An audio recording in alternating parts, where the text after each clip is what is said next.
사도행전 27장은 사도 바울이 제수의 신분으로 로마로 호송되는 내용을 우리에게 들려주고 있습니다. 당시 호송수단은 배밖에 없었습니다. 지금처럼 항공이라든지 육로가 발달되지 않았기 때문입니다. 그래서 지중해 한가운데로 배로 호송할 수밖에 없는데, 그 배에는 바울 외에도 몇몇 제수들이 타고 있었고, 그리고 그 제수 호송을 책임 맡은 백부장이 타고 있었습니다. 그리고 또 배를 운전하는 선장이 있었고, 주인, 선주가 있었고, 그 외에도 성경은 이 바울을 포함해서 그 배에 탑승한 전체 인원을 276명으로 기록해 놓고 있습니다. 276명. 저는 바울이 지금 제수의 신분으로 로마로 호송되는 모습을 한번 그려보았습니다. 그랬을 때 그 외적인 모습을 보면 참 마음이 슬플 것 같아요. 왜냐하면 바울이 로마로 호송될 때는 그가 백발의 노구 신세였거든요. 그 말은 흰머리가 많이 났을 거고, 또 제수니까 복장도 다르겠죠. 또 손과 발이 또 착고에 채워져 있겠죠. 그렇다면 마음대로 몸도 움직일 수 없는 그런 노인의 몸으로 있는 그 바울의 모습이 좋아 보일 리가 없습니다. 슬퍼 보일 것 같아요. 그러나 저는 또 바울의 그 내면을 한번 생각해 봤어요. 얼마나 기쁠까? 얼마나 즐거울까? 이런 생각을 가져보게 되었습니다. 왜냐하면 바울이 원했던 거거든요. 그가 너무너무 로마로 가고 싶었어요. 그의 마지막 미션이 복음 전도가 로마였거든요. 그래서 그는 로마로 복음을 전하러 가고 싶었는데, 하나님께서 바울의 기도에 응답해 주셔서 바울을 로마로 가게 하는 그 과정을 제수 복장을 입어서 배로 호송하게 만든 것입니다. 그러나 바울은 아시는 바와 같이 보통 사람이 아니잖아요. 왜냐하면 그는 기도의 사람이었고 항상 하나님의 말씀에 깨어있는 사람이었거든요. 또 뿐만 아니라 바울은 이미 1, 2, 3차 아시아와 유럽을 전도한 경험이 있습니다. 그런 경험을 가진 바울이 가만히 보니까 이 사도행전 27장에 있는 내용을 제가 좀 설명드리면 뭔가 하늘이 심상치 않은 것 같아요. 하늘이 심상치 않다는 것은 뭔가 꼭 바람이 불고 태풍이 불 것 같은 그런 어떤 안 좋은, 그런 어떤 염려스러운 일을 바울이 보게 된 겁니다. 왜냐하면 사도행전 27장 8절을 보면 간신히 배가 바람과 싸우면서 간다는 내용이 되어 있거든요. 이걸 보면 바울이 뭔가 우려되는 부분이 있지 않겠습니까? 여러분, 기도하는 사람들이 뭔가 그 기도하면서 뭔가 좀 이렇게 우려되는 일을 이렇게 딱 볼 때는요, 듣는 게 좋습니다. 또 이렇게 말씀을 묵상하면서 특별히 하나님께서 꿈이나 어떤 계시로 보여주시면 듣는 게 좋습니다. 왜냐하면 바울은 그가 평범한 사람이 아니거든요. 그러니까 지금 이 백부장에게 이야기하는 거예요. 아무리 봐도 지금 기후가 좋지 못하니까 좀 배를 좀 세워놓고 좀 정박했다가 태풍이 지나갔으면 그때 가면 좋겠다. 근데 백부장이 바울의 말보다는 선장과 선주의 말을 듣습니다. 선장이 또 이야기합니다. 괜찮다고. 근데 여러분, 상식으로 보면 선장 말이 맞을 수도 있죠. 왜냐하면 선장은 늘 배를 항해하는 사람이니까 바울보다는 좀 더 그 말이 좀 신뢰감이 갈 수 있을지 모르겠어요. 그러나 바울 또한 지금 배를 운행하면 안 된다고 경고할 때는 바울도 이유가 있지 않겠습니까? 적어도 두 가지 이유는 있습니다. 하나는 바울이 그가 전도 여행에 경험이 많다는 겁니다. 어떤 경험이 많을까요? 성경에 보면 고린도후서 11장 26절에 보면 이런 말씀이 나와요. 우리 같이 한번 읽어보도록 할까요? 여러 번 여행하면서 강도의 위험과 동족의 위험과 이방인의 위험과 시내의 위험과 광야의 위험과 바다의 위험과 거짓 형제 중에 위험을 당하고. 이 말은 뭐냐면 이 바울이 여행을 다니면서 위험을 많이 당해봤다는 겁니다. 비록 이 선장만큼은 아니라 할지라도 강에서도 바다에서도 나름 위험을 당해봤다는 겁니다. 여러분, 위험이라는 것은 어떤 의미입니까? 갈 때마다 뭔가 난관이 있고 부딪힘이 있잖아요. 그러면 자연히 깨닫는 게 있잖아요. 이런 상황에서는 안 좋다. 이런 상황에서는 뭔가 좀 우리가 우려되는 부분이 있으니까 좀 조심해야 된다. 이런 뭔가 영적인 이런 어떤 이 바울에게 다가오는 그런 민감성이 있다는 겁니다. 그래서 바울이 나는 강에도 바다에도 이런 위험을 겪어봤는데 지금은 항해하면 안 된다는 겁니다. 그러면서 오늘 보면 10절에서 뭐라고 이야기하냐면 바울이 말하되 여러분이요 내가 보니 이 말은 지금 내가 가만히 이 하늘을 보니까 지금 이 배가 바람과 간신히 지금 싸우면서 가는 것을 보니까 지금 항해는 화물도 배도 위험하고 우리 생명도 많은 타격과 손상을 끼칠 것 같아. 이건 분명히 바울이 우려하는 부분이죠. 근데 여러분 이렇게 바울이 우려할 때는 그가 경험만 갖고 이야기하겠습니까? 두 번째 그는 기도하는 사람이었기 때문입니다. 사도행전 27장을 읽어보면 이 바울이 그 곁에 누가 있었냐면 하나님의 사자가 있었어요. 하나님의 사자가 있었다는 것은 어떤 의미일까요? 비록 몸은 그가 제수의 신분으로 그가 지금 로마로 호송되지만 그 하나님의 사자가 바울 곁에 있었다는 것은 그는 계속해서 기도로 깨어 있었다는 겁니다. 여러분 우리가 어떤 상황, 어떤 환경, 어디에서 무엇을 하든 우리가 하나님 앞에 기도로 깨어 있고 기도하면 반드시 바울 곁에 하나님의 사자가 있었던 것처럼 우리에게도 하나님의 사자가 곁에 있는다는 것을 믿으시기 바랍니다. 여러분 누가 기도합니까? 하나님이 내 곁에 계시고 하나님이 나의 음성에 귀를 기울이시고 하나님이 내 기도를 들으신다고 확신하는 사람이 기도하잖아요. 바울은 지금 상황과 관계없이 그 상황 속에서도 그가 기도했다는 것은 그는 지금 하나님이 그 곁에 계시다는 것을 이런 확신을 가지고 있었다는 겁니다. 그리고 본문을 보면 바울이 우려한 대로 이제 드디어 일이 일어나는 겁니다. 사도행전 27장 14절을 보면 얼마 안 돼요. 이게 바울이 우려했던 부분이에요. 얼마 안 돼요. 이 말은 처음에 백부장이 선장과 선조의 말을 들은 것은 지금 당장에 문제가 없다는 거예요. 처음에는 순항이겠죠. 근데 바울의 말대로 얼마 안 돼요. 어떤 일이 일어났냐면 섬 가운데로부터 유라굴로라라고 하는 광풍이 크게 일어나니 이 유라굴로라는 광풍 이름이에요. 근데 이 광풍은 어떤 의미냐면 태풍이 모아져서 여러 개의 태풍이 이렇게 세게 바람을 막 부는 겁니다. 비와 바람과 세게 태풍이 굳이 제가 이 광풍에 대해서 설명하지 않아도 우리가 충분히 이해할 수 있는 겁니다. 근데 이 광풍이 막 배를 갖다 몰아치는데요. 여러분 지중해 한가운데 276명을 태운 배가 있습니다. 근데 그 배를 중심으로 해서 막 광풍이 막 몰아친다고 한번 생각해 보십시오. 저는 참 배 타는 것을 되게 싫어합니다. 수영을 못하는 탓도 있지만 이 좀 바다에 대해서 물에 대해서 좀 겁도 납니다. 왜냐하면 저는 배를 타면 쉽게 멀미를 하거든요.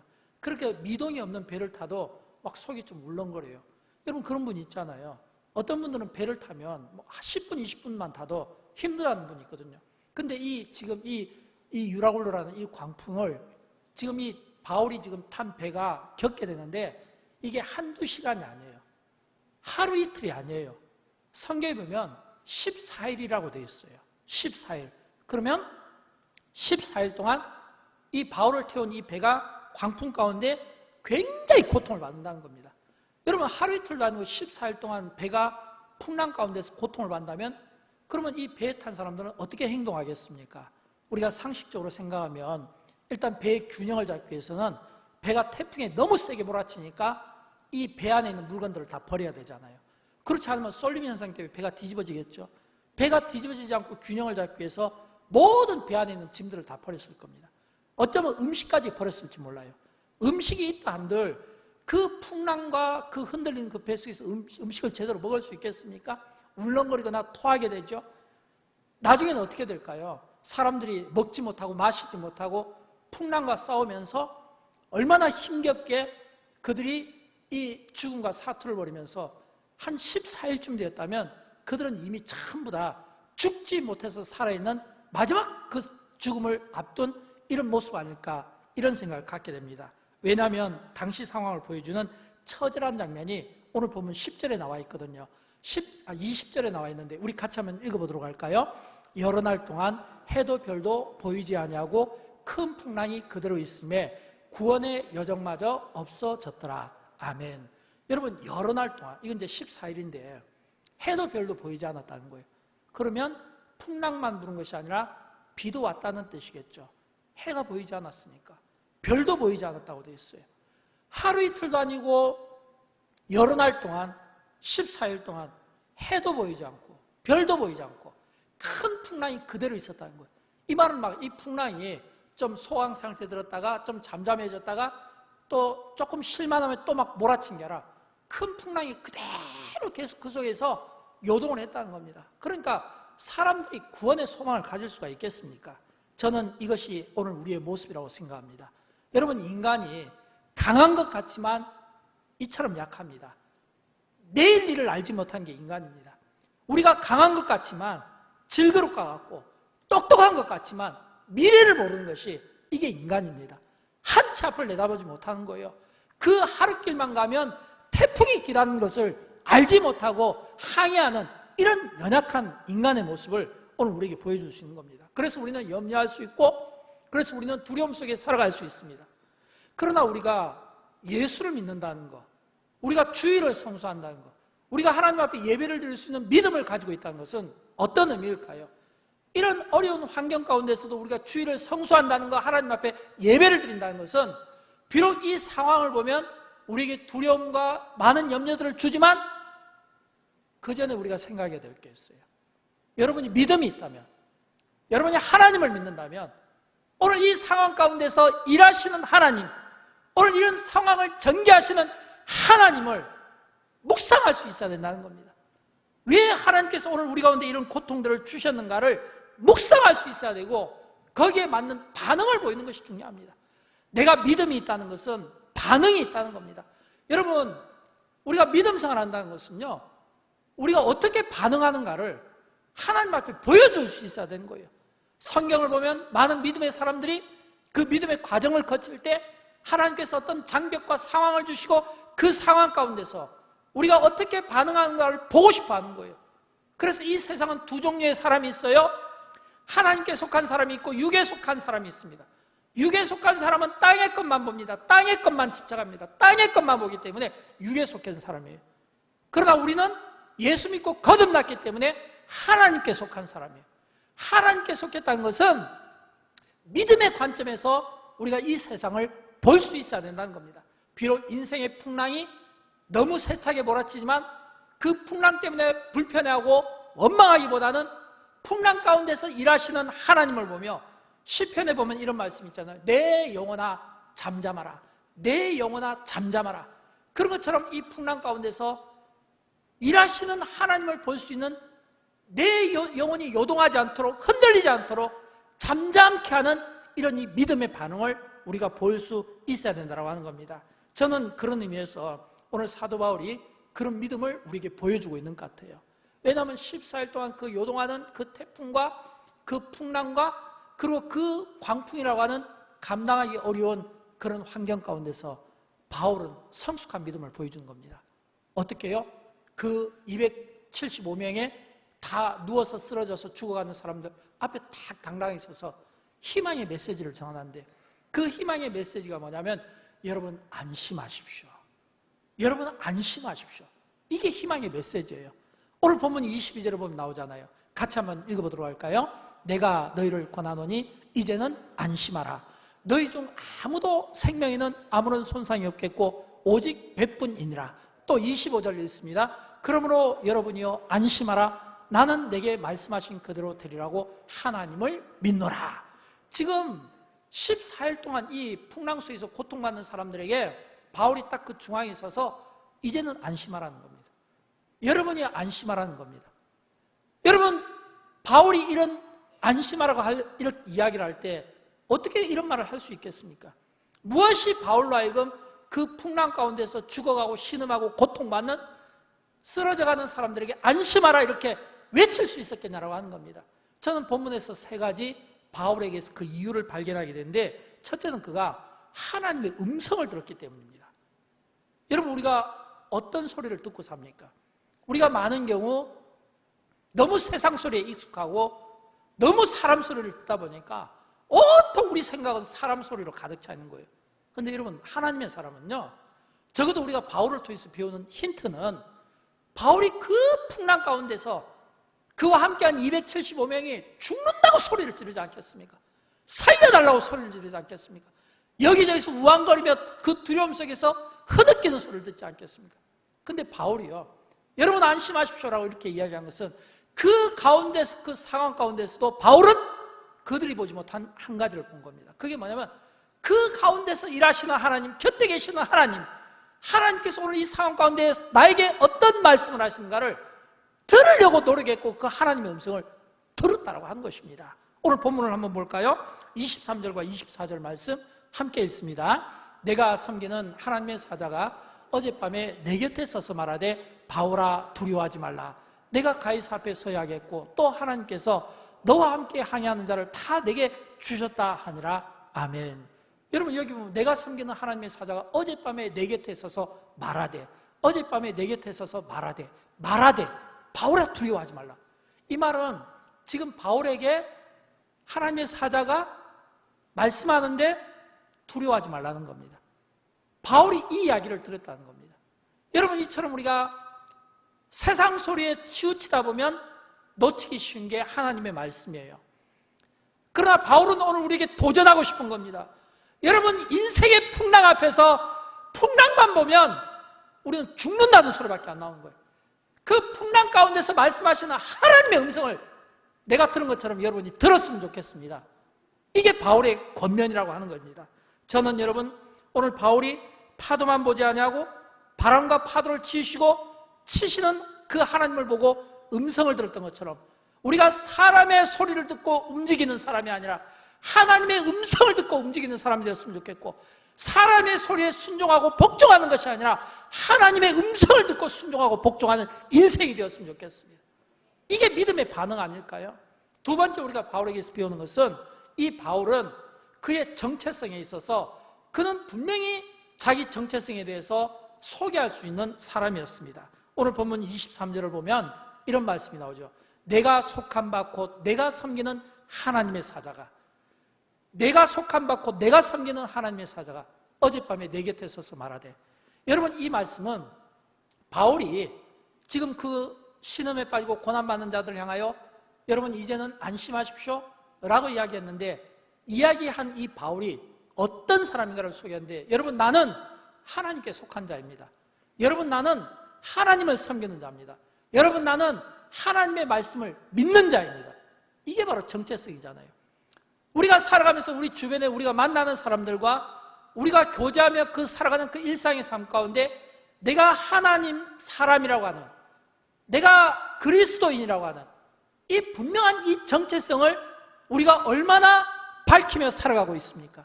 아니면 그 밝히기를 꺼려하고 있습니까? 불편해하고 있습니까? 아니면 내가 밝히며 살아가고 있습니까? 여러분 이 세상은 영향력의 싸움인 것 같아요. 하나님에 속한 사람들과 사람에게 속한 사람들의 영향력의 싸움인 거예요. 내가 하나님께 속했습니다. 나는 하나님을 섬기는 사람입니다. 나는 하나님을 믿는 사람입니다. 하나님이 말씀하신 것을 나는 100% 의심 없이 믿는 사람입니다 라고 당당하게 자기 자신을 소개하고 나가는 사람이 있는가 하면 그렇지 못한 사람이 있는 거예요. 여러분 하나님의 영향력, 그 정체성을 가진 사람들이 이 세상을 리더하면 어떻게 되겠습니까? 이 세상은 자연히 아름다운 세상이 되고 하나님이 원하시는 기뻐하는 세상이 될 것입니다.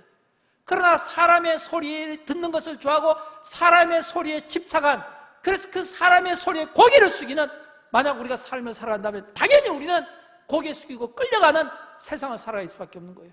그래서 이 세상은 끊임없이 영향력의 싸움이고, 이 영향력의 싸움은 지금도 여전히 이 영적인 세계에서 일어나고 있다는 겁니다. 저는 할 수만 있으면 저와 여러분 우리가 그리스도인이라는 것, 내가 하나님을 믿는 사람이고 내가 하나님의 말씀을 선포하는 사람이라는 것, 이런 당당한 그리스도인이라는 이 정체성을 가지고 하나님의 사람이라는 것을 내가 설명할 수 있는 이런 그리스도인의 이 정체성을 저와 여러분이 이번 기회에 확립했으면 좋겠습니다.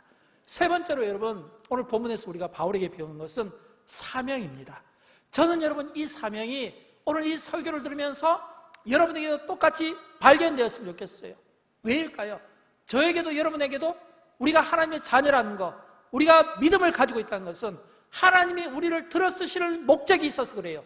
이 어려운 가운데서도 우리가 주일 예배를 드린다는 것, 불편한 가운데서도 주일 예배를 드린다는 것, 주일을 성수한다는 것, 우리가 하나님을 예배한다는 것은 하나님께서 우리를 들어쓰실 만한 이유가 있다는 겁니다. 저는 바울에게서 오늘 그 발견을 합니다. 어떤 발견일까요? 오늘 본문에 보면 나오죠. 24절 말씀. 저는 여기에서 두 가지로 바울의 사명을 발견합니다. 첫 번째는 바울아 두려워하지 말라. 내가 가이사 앞에 서야겠고, 내가 가이사 앞에 서야겠고. 저는 이것이 바울의 첫 번째 사명이라고 생각합니다. 바울아 두려워하지 말라. 내가 가이사 앞에 서야겠고. 지금 바울이 그 풍랑 가운데서 그가 잠깐 잊고 있었던 것은 바로 이거였던 것 같아요. 여러분, 바울이 왜 그가 로마로 가고 싶었습니까? 복음을 전하고 싶었던 거예요. 왜 그가 제수의 복을 입고 그 힘든 항해 가운데서 고난을 받았습니까? 가이사 앞에 서기 위함이었습니다.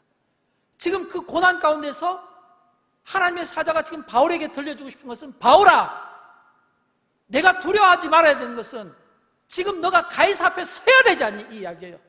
이 이야기는 마치 바울에게 탁 한번 깨닫게 해주신 것 같은 거예요. 내가 가이사 앞에 서야 되잖아.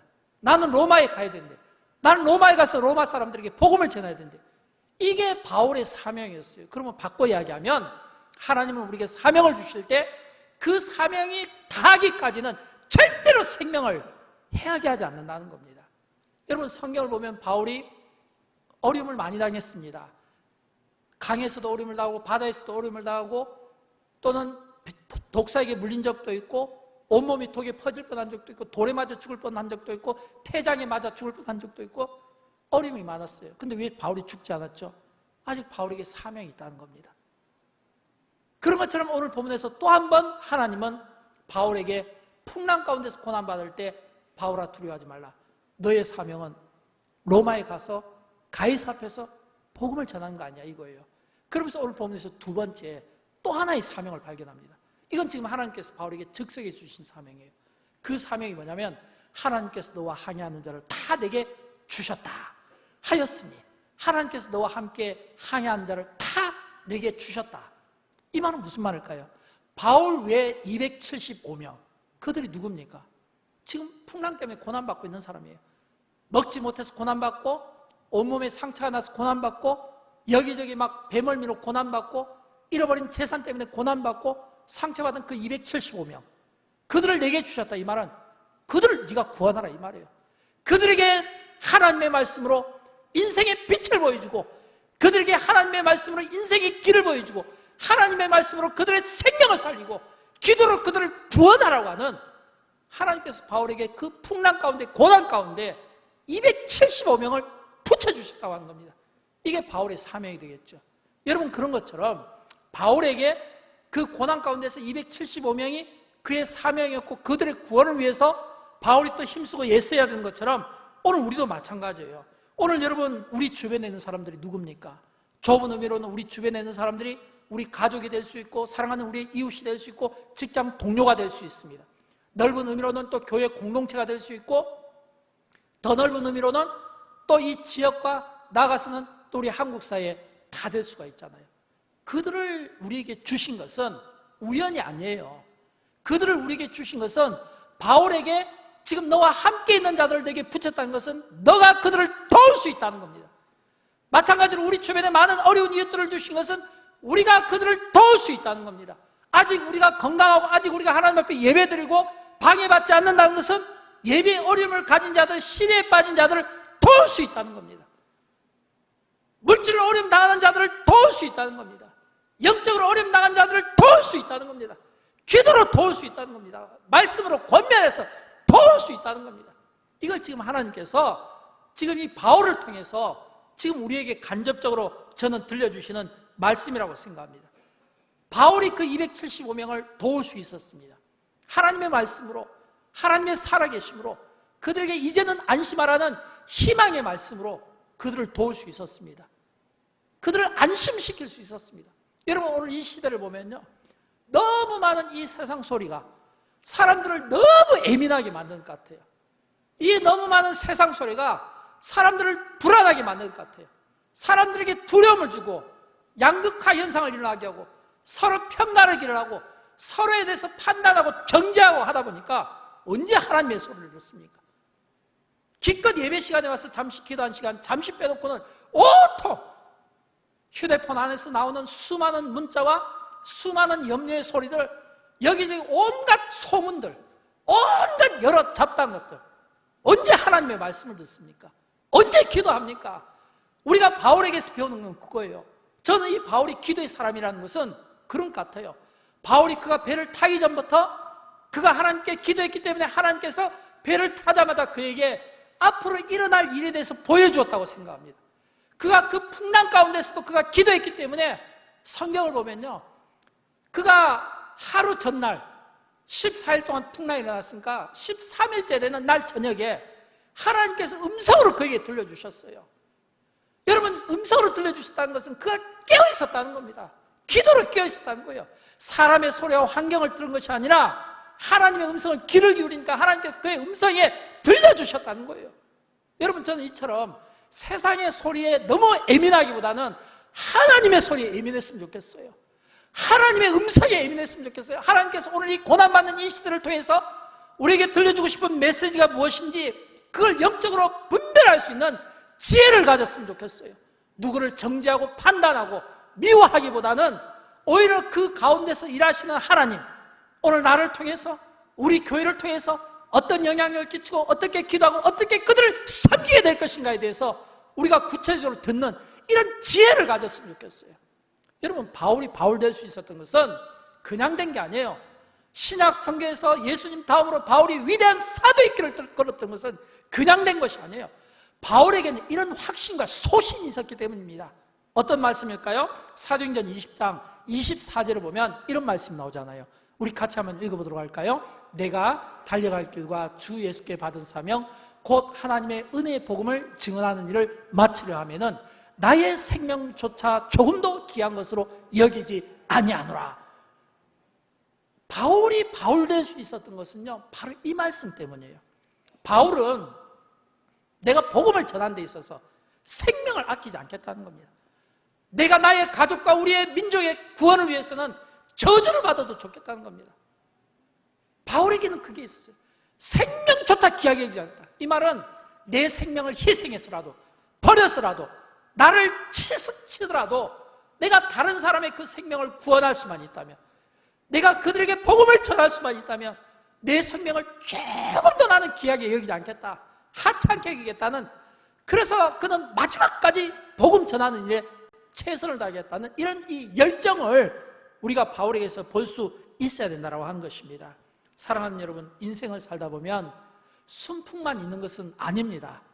인생을 살다 보면 순풍도 있지만 때로는 우리가 예상하지 못했던 풍랑을 만날 때가 있습니다. 때로는 풍랑이 아니라 광풍이 몰아닥칠 때도 있어요. 지금 우리 시대가 그런 것 같아요. 지금 우리 시대가, 우리 대한민국과 전 세계가 우리가 예상하지 못했던 코로나라는 이 광풍이 전 세계를 그냥 덮고 있는 것 같아요. 마치 어둠 속에 살아가는 느낌입니다.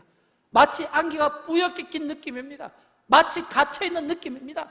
얼마나 영적으로 답답하고 얼마나 살면서 불편한지 알 수가 없어요.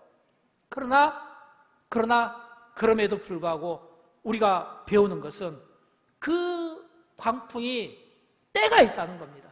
저는 오늘 본문에서 제가 이 바울의 이야기를 여러분에게 들려드리면서 제가 주목한 것은 바울이 풍랑을 만나서 죽을 뻔한, 진짜 죽을 수 있는 고난을 겪게 되었는데, 근데 그 고난이 기간이 있더라는 거예요.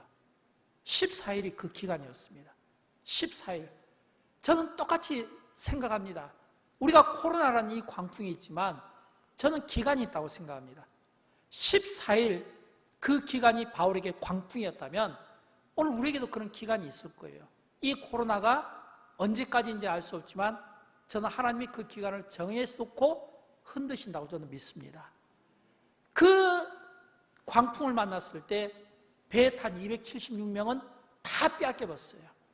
배도 망가지고 상했을 겁니다. 배 안에 있던 모든 물건들은 다 빠졌을 겁니다. 그러면 그 276명은 어떻게 됐겠습니까? 재산의 손해가 컸겠죠? 몸도 많이 상했겠죠? 마음도 상했겠죠? 얼마나 그 심령이 두려움 속에서 벌벌 떨었겠습니까? 모든 걸 다 빼앗긴 거예요. 근데 딱 빼앗기지 않은 한 가지가 있어요. 그게 뭐냐면 생명을 빼앗기지 않다는 겁니다. 바울이 우리에게 들려주고 싶은 메시지는, 여러분, 제가 유라굴루라고 하는 이 거대한 광풍을 지중해에서 만나봤습니다. 14일 동안 죽을 뻔했습니다. 해도 보지 못했습니다. 달도 보지 못했습니다. 음식도 먹어보지 못했습니다. 고난받았습니다. 근데 14일이 지났을 때 하나님께서 사자를 통해 내게 말씀하시기를 이제는 안심하라. 이 말은 광풍의 때가 끝났다는 거예요. 이제는 안심하라. 안심하라. 다 이런 것 같지만 생명 구원만큼은 하나님이 지켜주셨다는 거예요. 사랑하는 여러분, 하나님은 때로는 우리에게 소중한 것을 빼앗아갈 수 있어요. 그러나 더 큰 것으로 채워주시는 하나님이신 것을 믿으시기 바랍니다. 하나님은 우리에게 많은 것들을 빼앗아갔어요. 대신 더 큰 것으로 채워주시는 하나님이신 것을 믿으시기 바랍니다. 하나님은 절대 하나님의 자녀들을 손해보게 하시는 하나님이 아니에요. 채워주고 싶어 하시는 하나님이에요. 저는 믿습니다. 무엇을요? 하나님의 섭리를 믿습니다. 저는 믿습니다. 무엇을요? 하나님의 주권을 믿습니다. 이 세상에 되어지는 모든 일은 우연히 있을 수가 없어요. 반드시 그 일에는 원인이 있고 결과가 있기 마련입니다. 우리는 그 원인과 결과 앞에서 우리가 수정되고 고침받아야 할 것이 저는 분명히 있다고 생각합니다. 그러나 하나님의 섭리와 하나님의 그 주권은 우리에게 건강도 빼앗아갈 수 있어요. 우리가 소중히 여기는 물질을 빼앗아갈 수가 있어요. 우리가 가진 것들을 다 빼앗아갈 수 있어요. 그러나 생명만큼은 보존해 주시는 하나님, 오늘 바울을 통해 우리에게 들려주고 싶은 것은 바울로 하여금 남아있는 275명 시대에 빠지고 고난받는 그들을 향해서 바울에게 구원하라고 한 것은 그들에게 생명을 불어넣으라는 거예요. 이제는 내가 세상의 것으로만 살지 말고 세상의 것으로만 안주하려고 하지 말고 하나님의 말씀으로 하나님의 자녀로 이제는 좀 더 넓은 세상을 보며 좀 더 영적인 삶을 살라고 이 바울에게 복음을 통해서 그들을 회복시키고 복음을 통해서 희망의 메시지를 통해서 복음을 통해서 생명을 구원하는 이 역사가 이 바울에게 있었던 것처럼 저는 오늘 우리 시대가 이처럼 바울과 같은 사람들이 저는 많았으면 좋겠습니다. 여러분 성경을 보십시오. 하나님이 쓰실 때 다수를 쓰시지 않았어요. 한 사람을 통해 일하신 경우가 많습니다. 하나님께서 사무엘 선지자로 하여금 미스바에 그 광장의 모든 사람들을 모아놓고 회개 기도를 시킬 때 그 미스바의 그 광장의 그 회개 기도가 블레셋과의 그 전쟁에서 하나님이 간단히 승리를 시킨 것을 우리가 보지 않습니까? 엘리야가 갈멜산에서 우상 숭배자 850명을 상대로 그가 기도로 싸워 이기지 않았습니까? 이겼을 때 그 엘리야 한 사람을 통해서 모든 우상들이 다 깨트려져 버린 거예요. 여러분 에스더 알죠? 죽으면 죽으리라. 이 에스더가 그 이방 나라에서 왕후가 된 겁니다. 삼촌 모로도기가 이야기합니다. 에스더야, 너가 왕후가 된 것이 바로 이때가 아닌 줄 아느냐? 이때를 위해서 너를 왕으로 세운 것 같아. 그러면서 오늘 우리나라가 이 이스라엘 자손들이 이방 나라에서 다 죽게 되었는데 하만이라는 사람이 그 괴계로 죽게 되었는데 이때 너가 해야 될 일이 있지 않겠느냐 라고 했을 때 에스더가 그가 하나님 앞에 3일 동안 죽으면 죽으리라 기도했을 때 그 에스더의 그 기도로 민족이 구원받았다고 하는 역사가 있지 않습니까? 여러분 이런 일을 하다 보면 밤을 새워도 다 하지 못할 정도로 너무너무 많이 있는 겁니다.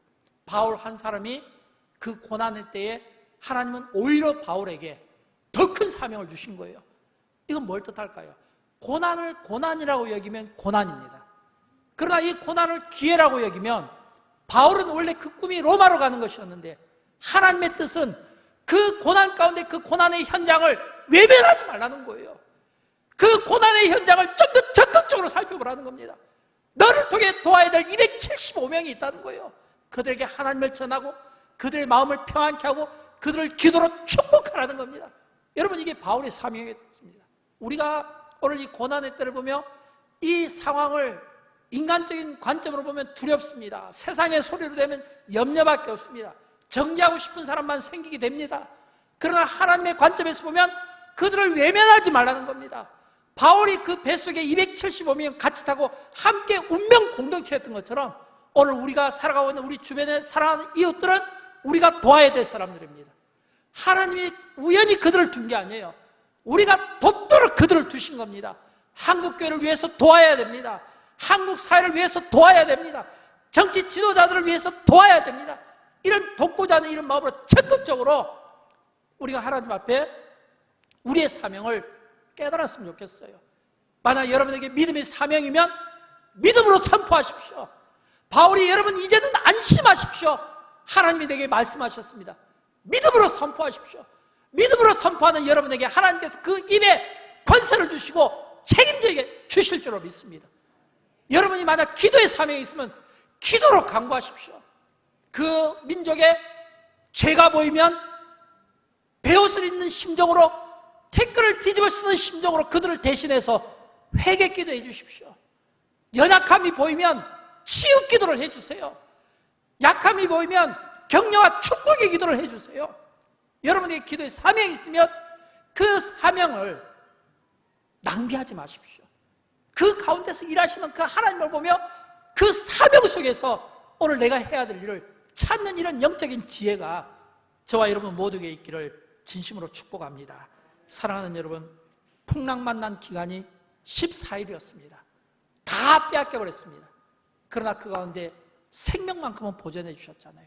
생명을 보존해 주신 것은 욥이 다 빼앗겼을 때 그 모년에 계산해 보니까 빼앗겼을 때보다 오히려 2배로 채워지지 않았어요.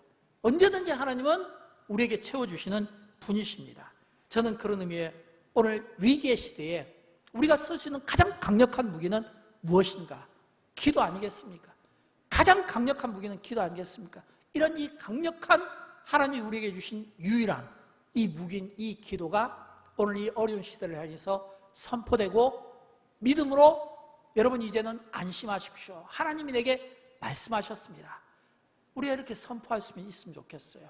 그리고 선포하고 믿음으로 선포하고 믿음으로 기도하는 우리를 축복하시고 하나님이 우리로 하여금 믿음으로 선포하고 축복하도록 주시기 때문에 또한 책임져 주실 것을 믿습니다.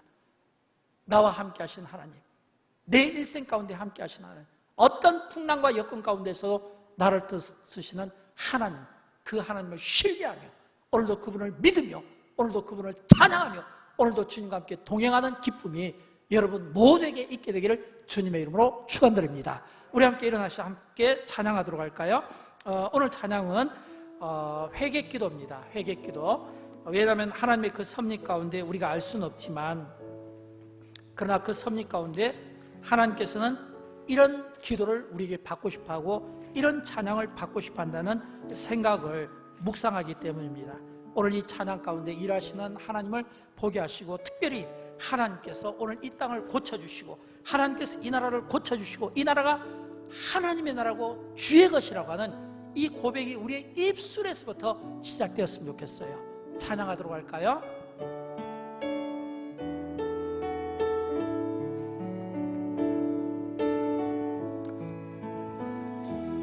나의 백성이 다 겸비하여 내게 기도하며 나의 얼굴을 구하여서 그 악한 길 떠나며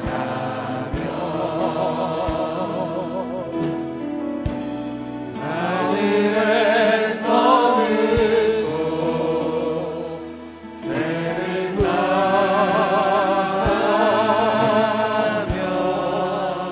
그들의 땅을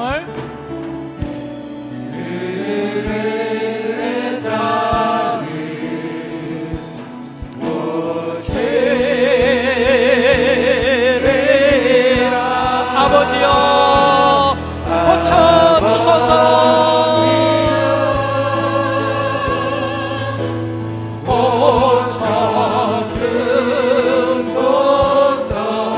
여러분 이 나라는 주의 것입니다. 주의 것입니다. 주님만이 이 나라를 고치시고 주님만이 이 나라를 새롭게 하시고 주님만이 오늘 이 나라를 통치하신 걸 우리의 입을 통하여 고백하고 우리의 믿음으로 증명하기를 원합니다. 주 하나님 간절히 기도하오니 상한 이 땅 새롭게 하소서. 이 땅 새롭게 하소서 아버지여 고쳐 주소서.